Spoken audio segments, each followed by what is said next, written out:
But, Madam Deputy Speaker, if media reports over the last 24 hours are to be believed, that is the US brokered peace deal, it should trouble every single one of us.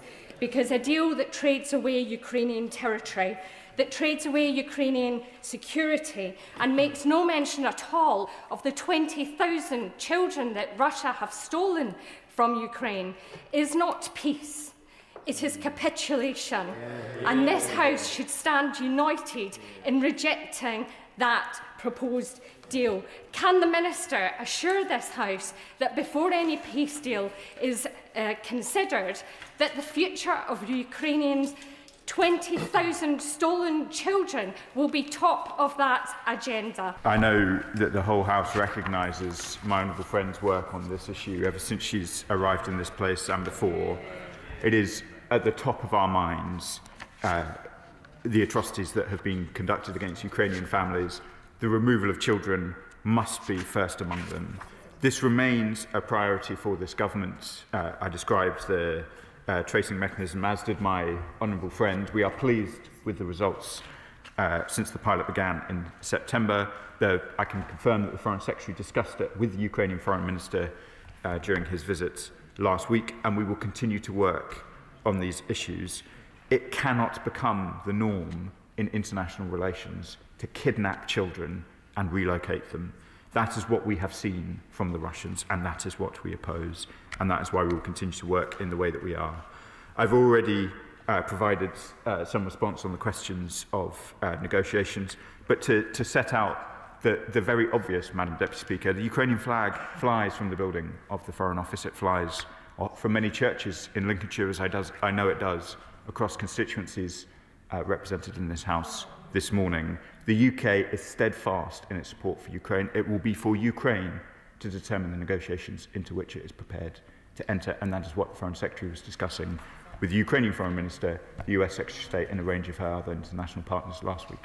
Donald Trump's latest proposals for securing peace in Ukraine might as well have been written in the Kremlin. Indeed, they probably were.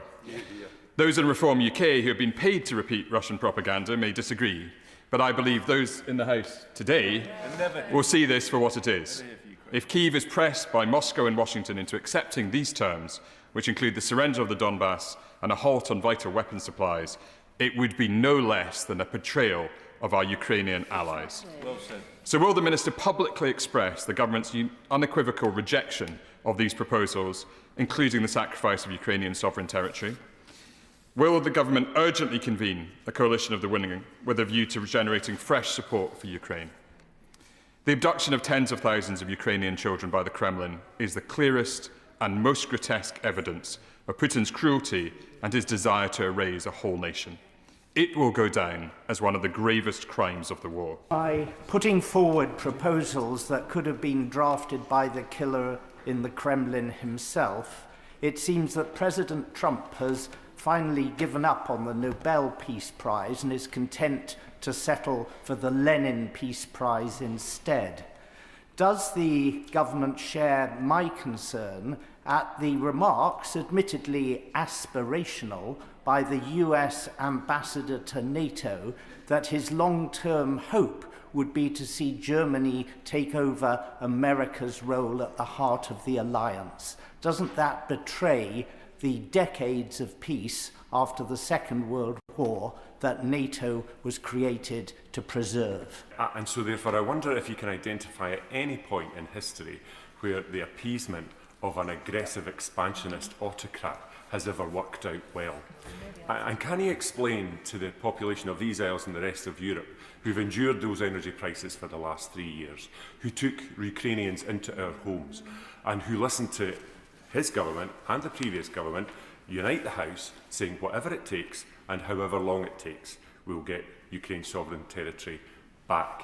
And here we are with the United States apparently in bilateral talks with Russia about how to carve up Ukraine. Does he have any positive message around about what the UK's role is in rejecting that? And if he doesn't have a positive message for me here today, what's the message from the UK to our allies in Norway, in Finland, in Lithuania, Latvia, Estonia, Poland and Moldova, who know very well what appeasement of Russia looks like and feels like?